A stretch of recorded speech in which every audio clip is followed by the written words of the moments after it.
Namaskar, I'm Dr. Sarita Magde from Department of Education, University of Mumbai. Today, we are going to discuss the topic of Sociology of Education named Theoretical Approaches to Sociology of Education. When we start the discussion about Sociology of Education, we need to know the sociological theories. Sociological theories means a set of statements that seeks to explain problems, action, and behavior. Theories guides research and policy formulation in the sociology of education. They also provide logical explanation for why things are happening. A theory is a proposed relationship between the two or more concepts. An effective theory may have an explanatory and the predictive power. Theories help sociologists understand the educational system, and it also contributes to our understanding of education as a part of society. The proponents of sociological theories are Karl Marx, Emil Durkheim, Max Weber, Talcott Parson, and Robert Merton, Louis Althusser, and Ralph Dahrendorf, Herbert Mead, and Herbert Blumer. Theories in sociology provides us with different perspectives with which to view our social world. A perspective is simply a way of looking at social world. Sociological theories help us to explain and predict the social world in which we live.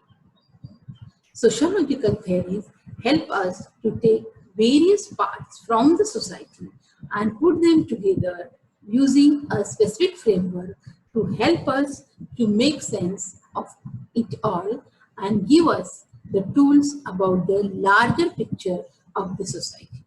Each theoretical perspectives represent a particular way of understanding the social world. It is like seeing the world through a specific set of glass. There are the three major theoretical perspectives in sociology: the conflict theory, structural functionalism, and symbolic interaction. Or simply we can say conflict perspectives, functionalist perspective, and interactionist perspectives. So conflict theory is the first perspective we have to study it. A conflict theory is a sociological perspective and it has roots in the ideas of the Karl Marx. Marx believed that all social relations were rooted in the economic relations, particularly the mode of productions, which refers to the way of producing goods and the services. Marx divided the society into two classes, the ruling class and the subject class. Ruling class, or simple we can say the owner class and the worker class. Ruling class are those who are ruling the society, and subject class are those who are following the rules of the ruling society. Conflict theories emphasize the dominance of some societal group. Social order are based on manipulation and control by the dominant groups. Social change is occurring rapidly in a disorderly fashion as subordinate groups overthrow as dominant groups. It examines conflict of interest and forces that hold society. Disagreement or the clash between opposing sides, opposing principles, or the peoples. It can be overt or co-overt, the conflict. It focuses heterogeneous nature of the society and unequal distribution of political and the social power. It shows the struggles between the social classes. The class, race and ethnicity, gender, religion, and the religion are the causes of conflict. Welfare and revolution, strikes are the mode of conflicts. More powerful members of society maintain the best positions and less powerful groups are allocated to lower ranks. Education plays a big part in maintaining the prestige, power, and economic and social position of the dominant group of the society. A conflict theory assumes that social behavior is best understood in terms of conflict or tensions between opposing groups. Conflict theory deals with incompatible aspects of the society and how they clash with one another. Interested in how social institutions like education, family, economic, or media and these social institutions helps to maintain the overwhelming of small groups. Next aspect is the structural functionalism. Structural functionalism is a body of theories that understand the world as a large system of interrelated parts that work all together. Emil Durkheim and the Talcott Parsons are the two major theorists in this area. Emil Durkheim was the first sociologist of education, and he is best known for his theory of moral regulation.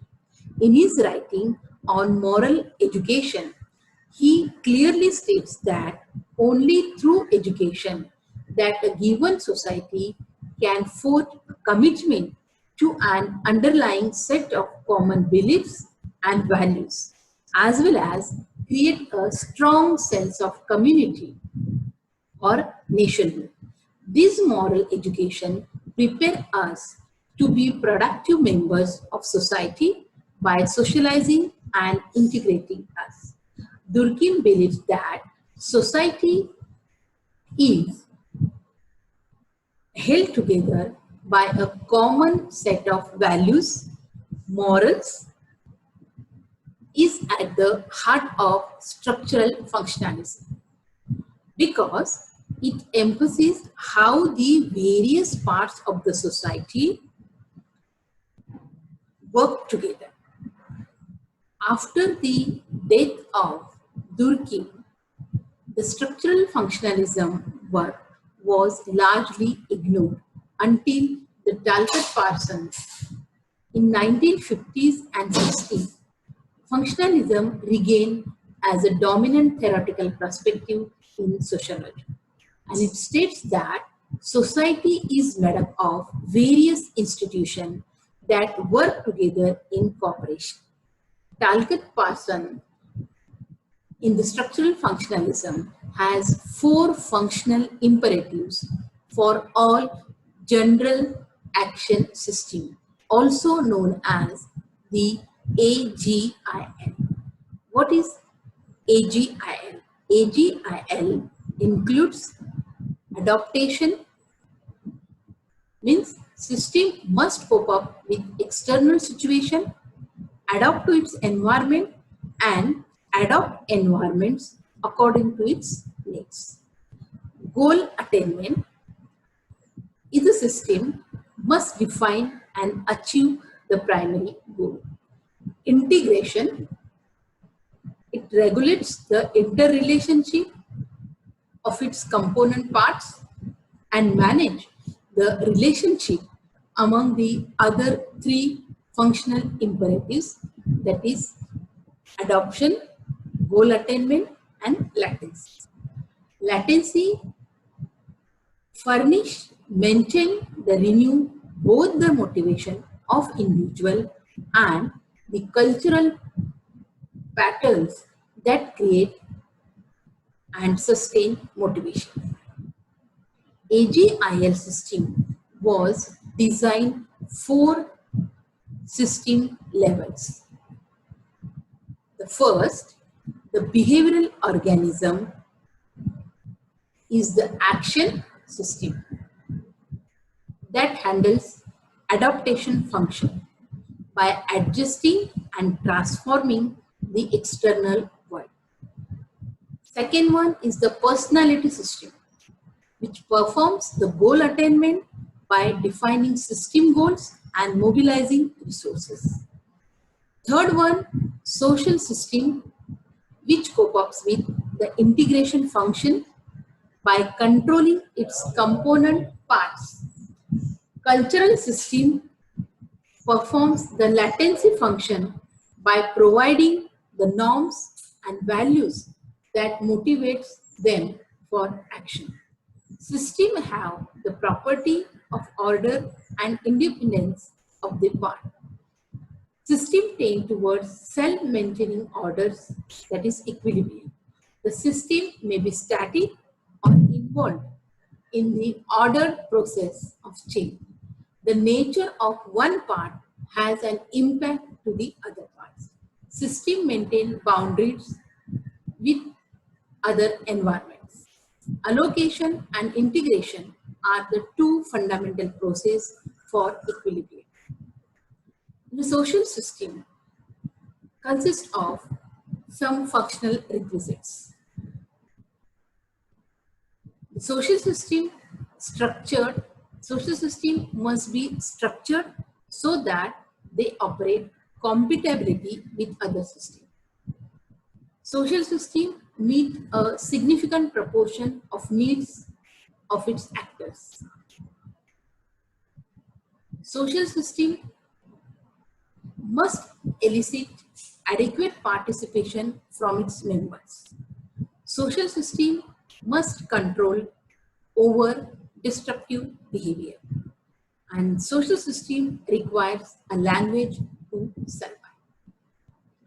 In 1990, Farley described the four important key principles of the functionalist theory. Interdependence. Every part of the society is dependent to some extent to other parts of the society, so that what happens at one place in a society has important effects others. Function of social structure and culture.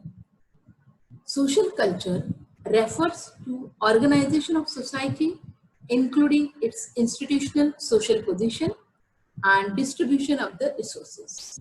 And culture is the set of beliefs, rules, values, and language held in a common set of members. Concerns and the cooperation. Society have a tendency towards concerns, that is to have certain values that nearly overcome in the society agrees upon.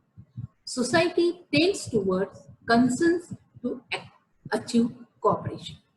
And the last principle is the equilibrium. Equilibrium is the characteristics of society which it has achieved the form that is the best adapted to its situation.